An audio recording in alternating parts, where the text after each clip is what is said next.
Hello student, मैं दीपेश कुमार आप लोगों को study with Deepesh Kumar YouTube channel में स्वागत करता हूं।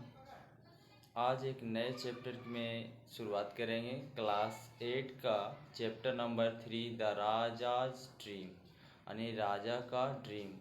और इसमें सभी तरह का वर्ड मीनिंग को समझते हुए इस चैप्टर को सॉल्व करेंगे, पढ़ने और समझने की कोशिश करेंगे। ठीक है, आगे बढ़ते हैं। सबसे पहले तो कुछ वर्ड्स मीनिंग जो नीचे दिए हुए हैं उसको बारी बारी से समझने की कोशिश करेंगे। जैसे कॉन्ट्ररी, कॉन्ट्रीज माने होता है दरबारी गन। कॉन्ट्रीज मतलब क्या होता है? दरबारी गन। हार्डली, हार्डली का मतलब होता है बहुत ही मुश्किल से या कठिनाई से होता है। और हार्डली का ये साइनोनिम हो गया, यानी समान अर्थ वाला शब्द हो गया और स्कार्सली। गेट ए पर्सन्स बैक, पर्सन्स बैक ये आइडम है और ये आइडम फ्रेज में होता, आइडम का अर्थ होता है किसी की चुटकी लेना, यानी किसी की बात को मजाकिया रूप में बोलना, है ना। रैंकल, रैंकल मतलब होता है क्रोधित करना। रैंकल मतलब क्रोधित करना। और आगे बढ़ते हैं। ऑब्जेक्शनल, ऑब्जेक्शनल का मतलब होता है आपत्तिजनक। ऑब्जेक्शनल मतलब आपत्तिजनक या गलत भी होते हैं। ऑब्जेक्शनल जैसे आपकी कोई गलत काम कर रहा है तो आप उसको ऑब्जेक्शन करते हैं, है ना। तो उससे भी ABLE लगा देने से उसका एडजेक्टिव बन जाता है ना। ABLE लगा देने से क्या बनता है? एडजेक्टिव। और अनप्लीजेंट मतलब होता है, प्लीजेंट का मतलब होता है खुशनुमा। अनप्लीजेंट जिसको मतलब आप प्रीफर नहीं कर रहे हैं। ऑफेंसिव मतलब भी आपत्तिजनक होता है। ये तीनों का वर्ड मीनिंग होता है आपत्तिजनक। जेस्टर मतलब होता है मस्खरा या मजाकिया, है ना। सिल्ली, सिल्ली मतलब होता है मूर्ख। सिल्ली मतलब मूर्ख या बेवकूफ़। एम्यूज, एम्यूज मतलब होता है हंसाना, मनोरंजन करना, मस्करी करना। दोनों का सेम ही अर्थ है। जेस्टर और ये जस्टर और एम्यूज का दोनों का सेम ही अर्थ है। ब्रेथिंग, बेटिंग, सॉरी, बेटिंग मतलब होता है किसी का मजाक या अपमानित करना। पुल्स, पुल्स मतलब तालाब। पुल्स माने तालाब। डंग, डग मतलब होता है गोबर। जैसे आप गाय का गोबर बात करते हैं, है ना, तो ही गोबर है। आगे मुख मतलब होता है मल मूत्र। मुख मतलब मल मूत्र। अनरफल्ड मतलब होता है काल्म। काल्म का मतलब क्या होता है? शांत, शांत, पैसिफाई। अब आप विचलित भी कह सकते हैं। ह्यूमिलिटी मतलब होता है विनम्रता। ह्यूमिलिटी मतलब क्या होता है? विनम्रता। और लीकिंग मतलब होता है चाटना। लीकिंग मतलब चाटना। ये वर्ड मीनिंग जो होता है काफ़ी आसान भी है और इस वर्ड मीनिंग को याद रखने से आपको सही बात है कि सबसे बड़ी बात है कि आपको ये चैप्टर अच्छी तरीक़ा से समझ में आएगा। तो आप कोशिश करें कि आप अपने बुक से इस वर्ड मीनिंग जो है उसको अच्छी तरीक़ा से याद करें। फिर उसके बाद इस वीडियो को देखें और समझने की कोशिश करें। चलिए इस चैप्टर को शुरुआत करते हैं, है ना। तो आपका हेडिंग दिया हुआ है चैप्टर नंबर 3 में राजा ड्रीम, यानी राजा। ये देखिए, ये अपस्ट्रॉफ जो लगा होता है ना, आपको मैं कई बार बता रहा हूँ कि जो ये अपस्ट्रॉफ्स लगते हैं ऊपर में एस ऐसे करके, हमेशा सजीव के लिए होता है। और ये अपस्ट्रॉफ्स का मतलब होता है का, के, की, है ना। तो यहाँ पर राजा का ड्रीम, है ना। आगे देखते हैं। तो राजा कृष्णचंद्र, ऑफ्टन मतलब होता है, ऑफ्टन मतलब प्रायः, ऑफ्टन माने प्रायः या प्रायः ही सही है, प्रायः। हार्ड, हार्ड माने सुनना, हार्ड माने सुनना, हार्ड मतलब सुनना। हिज कॉन्ट्रीज, कॉन्ट्रीज मतलब होता है उसको दरबारीगण, कंपेलिंग मतलब होता है शिकायत करना। जो राजा थे, राजा कृष्णचंद्र, प्रायः जो दरबारीगण हुआ करते थे उनका कंप्लेन सुना करते थे। That Gopal love to make everyone appear like a fool. देखिए डैट मतलब होता है यहाँ पर की होगा, ठीक है। गोपाल लव टू मेक, और इसको बनाने में भी प्यारा था, है ना। और एवरीवन अपीयर लाइक अ फूल, यानी ये सब जो कंप्लेनिंग कई कई बार आते थे वो प्रतीत होते कि मजाक क्या है ना। फूल मतलब मूर्खतापूर्ण होना, है ना। एपियर मतलब प्रतीत होना, एवरीवन मतलब प्रत्येक, मेक मतलब बनाना। These are hardly anyone, these are hardly मतलब होता है मुश्किल से, anyone in the court who had not at all time, यानी यह हर हमेशा नहीं हुआ करता था, और मतलब एट वन टाइम, यानी एक बार नहीं बल्कि another try to get their bags to Gopal, यानी गोपाल जो हुआ करता था जो है ना दूसरों की मतलब खिंचाई करता था। खिंचाई करने का मतलब पैर पकड़ के खींचना नहीं, बल्कि उसको उसके कई बातों को बोला, उसको मतलब दूसरे तरह से बोल बताना, है ना, एक्सप्रेस करना, जैसे कि चिड़चिड़ापा हो, मजाक हो, है ना। What try to get their backs at Gopal, but always ended up looking like Uttar idiots। idiots मतलब होता है मूर्ख, idiots मने मूर्ख। आप मूवी भी देखे होंगे थ्री इडियट्स, idiots मने मूर्ख मत ही होता। always मने हमेशा। ended up मतलब समाप्ति होता है, end up। looking like the idiots, the Raja knew that, राजा जानते थे। यहाँ देखिए न्यू जो है ना KNOW होता है, KNOW, नो मतलब जानना, और इसी का अगर हम V2 बनाएंगे, V2 बनाएंगे तो नो हो जाएगा। न्यू, न्यू मतलब जानता था। डैट की, दिस वॉज ट्रू, यह सही है। This often rankled him with that without uttering a single objectionable word, the jester had made him feel silly more than once। more than once मतलब एक बार से कई बार, है ना। more than once एक से अधिक बार, मूर्खतापूर्ण ऐसे ही बातें बनाना, है ना, फील महसूस करते थे। जेस्टर मतलब मजाक उजाक भी होता था, है ना। ऑब्जेक्शनल मतलब किसी को आप ऑब्जेक्शन कर रहे हैं, आपत्तिजनक हो सकता है ना। ये जो मजाकिया राजा जो जानते थे कि है ना ये सब जो बातें यहाँ पर जो होते रहता है वो मजाक रूप में है ना। ये एक से कई बार मूर्खतापूर्ण या सिल्लीपूर्ण हो गया है। ऑब्जेक्शनल मतलब होता है आपत्तिजनक। So one day, so one day, इस सो मतलब इसीलिए, वन डे मतलब एक दिन, कृष्णचंद्र डिसाइडेड, डिसाइडेड मतलब होता है कि मतलब डिसाइड डिसीजन लिया, है ना। डिसाइडेड सोचा, है ना, डिसाइड किया कि to amuse himself by betting, betting, यहाँ बेट मतलब बेट नहीं होता है बल्कि मजाक उड़ाना, है ना। वो भी सोचे कि क्यों ना एक बार गोपाल जो है सबको खिंचाई करता था, तो उनको भी लगा कि गोपाल को क्यों ना हम खिंचाई करें। कौन सोच रहे हैं? राजा सोच रहे हैं। चलिए आगे देखते हैं।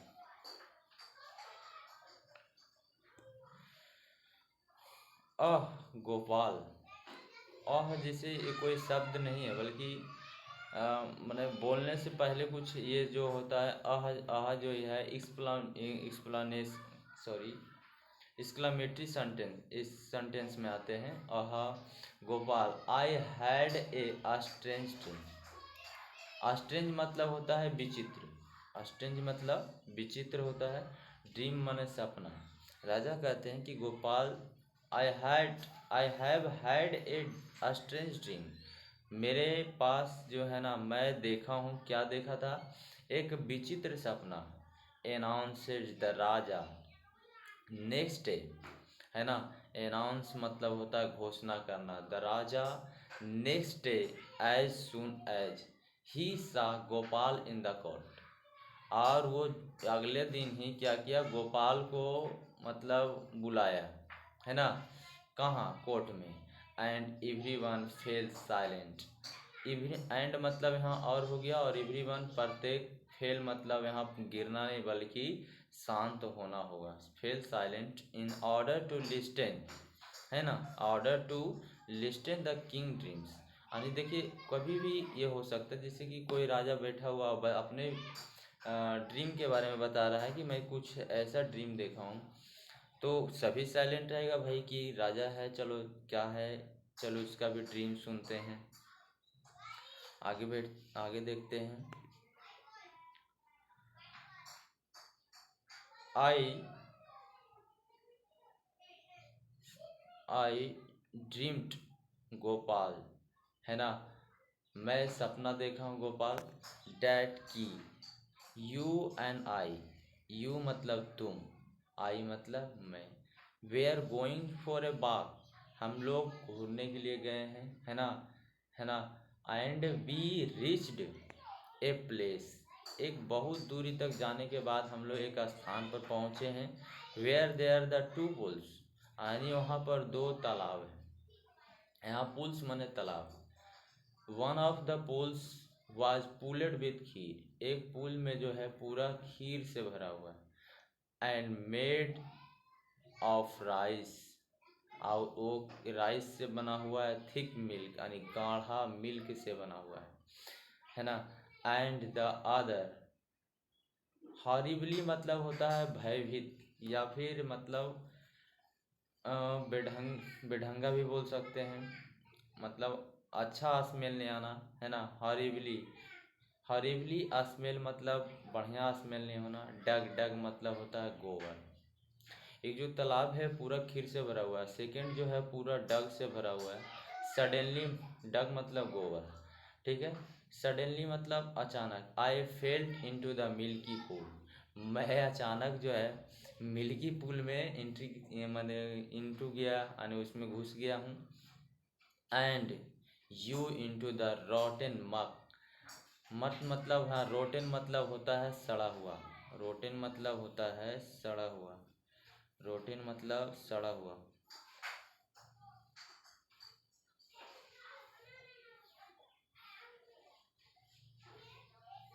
रोटन मतलब सड़ा हुआ, रोटन का मतलब होता है सड़ा हुआ। Mug, on hearing which the courtiers burst out laughing, और ऐसे ही सुनते ही सबको हंसी आ गई। ये तो स्वाभाविक है कि एक जो है पूरा खीर में है, एक डग में है, और ये रोटेन मग है यानी पूरा सड़ा हुआ गोबर में है। And the courtiers burst, burst मतलब यहाँ बरसना यानी ठहाका मार के हंसना, है ना। Out, out laughing the obviously realise, obviously मतलब होता है वास्तविक रूप से, रियलाइज किया गया, है ना। ऑफ थाउट मतलब विचार। The jester covered from head to tail in the mug, है ना। और ऐसा लग रहा था कि सही में जो है पूरा कवर्ड किया हुआ है, उसके जो खामोशी थी, ऐसा लग रहा था कि माने कि पूरा जो है अभी तक वो कवर वास्तविक रूप में मतलब मग में है। मग मतलब होता है गोबर, कीचड़, ये सब। गोपाल अस्टूड अनरफल्ड, गोपाल जो था बिल्कुल, अस्टूड मतलब स्टैंड का ही V2 होता है अस्टूड, तो अस्टूड अनरफल्ड मतलब होता है शांत, अनरफल्ड का मतलब होता है शांत, शांत बैठा हुआ था। Waiting for everyone to finish laughing, waiting for, waiting for मतलब इंतज़ार करना, वेट फॉर मतलब इंतज़ार करना। Everyone, everyone to finish laughing यानी सबका वो बेचारा खड़ा खड़ा सबका इंतज़ार कर रहा था कि कब लोग ठहाका हुए बंद करें और हमको बोलने का मौका मिले। एंड मतलब और होता है। देन सरप्राइज्ड, देन मतलब बे, सरप्राइज्ड और सरप्राइज्ड हुआ everyone the telling the king with great humanity, अब देखो गोपाल जो है उसका दरबारी है, स्वाभाविक रूप से जब राजा को कोई बात बताएगा तो वो पहले नम्रता पूर्वक ही उससे बताना शुरू करेगा। तो ही कह रहा है सरप्राइज, सब लोग सरप्राइज भी हो गए हैं कि चलो कुछ गोपाल भी उत्तर देने वाला है, सब सरप्राइज हो रहे हैं। एवरीवन वाई टेलिंग, यानी सबके द्वारा मतलब कहा गया the king was great humanity, है ना, डैट की he had strictly same dream, है ना। और आगे बढ़ते हैं।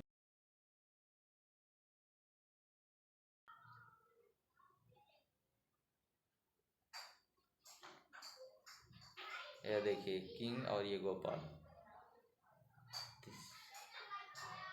किंग है ये Gopal.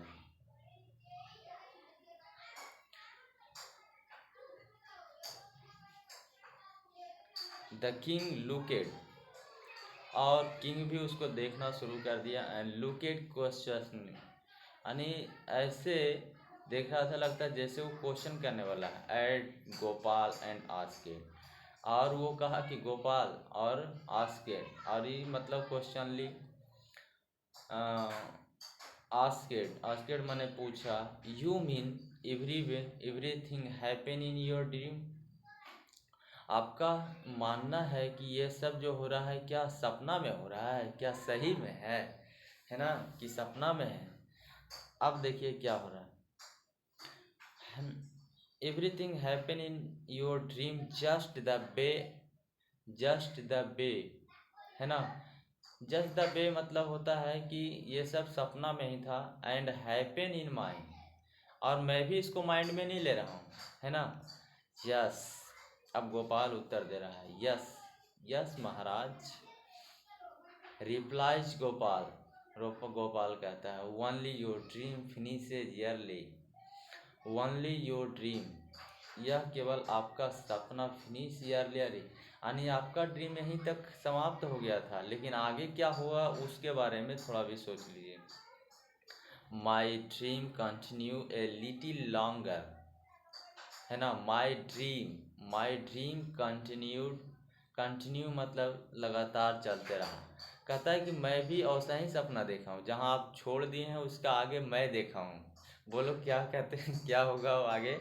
Dream continue a little longer, और ये ड्रीम इतना ही तक आपका समाप्त नहीं हो गया होगा, है ना, और भी चला होगा। जैसे मैं बात करता हूँ, dream continue a little longer, ऐसा ऐसा मैं देखा, both of us coming out the pool, है ना, और उसके बाद हम दोनों पूल से बाहर आए। आपको मैं बता दूं कि जो किंग था वो गया था खीर वाला में, है ना, खीर का तालाब में, और वो डक का मतलब गोबर का पुल में गया था, तालाब में गया था। यू, अब देखो कहता है कि मैं देख सकता हूँ कि आप उससे बाहर निकले, हम दोनों, बोथ, बोथ मतलब दोनों होता है, बोथ ऑफ अस, हम दोनों कमिंग आउट मतलब बाहर निकलना, पूल, यानी पुल मतलब तालाब से। यू कवर्ड इन खीर, आप जो थे खीर से लथपथ थे, यानी कवर्ड थे, लथपथ थे। And covered in mug, and मैं जो था मग से, यानी गोबर कीचड़ ये सब से था। एंड देन, उसके बाद, एंड देन मतलब उसके बाद, आई सॉ डैट, मैंने देखा कि you were the licking, licking मतलब होता है चाटना, लिकिंग मतलब चाटना, है ना। And me and I was licking in order to clean each other, कहता है कि जो कीचड़ लगे थे और मड लगा हुआ था, खीर लगा हुआ था आप में, एक दूसरे को चाट रहे हैं, है ना। किस लिए, क्लीन करने के लिए, साफ करने के लिए एक दूसरे को लीकिंग कर रहे हैं, यानी चाट रहे हैं, है ना। देखिए कितना मज़ेदार कहानी था। इस प्रकार से आपका ये चैप्टर जो हुआ समाप्त हुआ, है ना। और आपको मैं होमवर्क के रूप में ये इसका वर्ड मीनिंग याद करने के लिए छोड़ रहा हूँ, ठीक है। और क्वेश्चन आंसर आप लोग खुद से करेंगे, बहुत नॉर्मल क्वेश्चन है ना। आप लोग क्वेश्चन करके भी देखेंगे, ठीक है। बाय। और एक ख़ास बात और कि अगर आपको ठीक पढ़ाई ठीक लग रही है तो हमारा यूट्यूब चैनल को सब्सक्राइब करें, लाइक करें, है ना, बेल आइकॉन को दबाएं ताकि आपको नोटिफिकेशन मिलते रहे। ठीक, बाय, टेक केयर।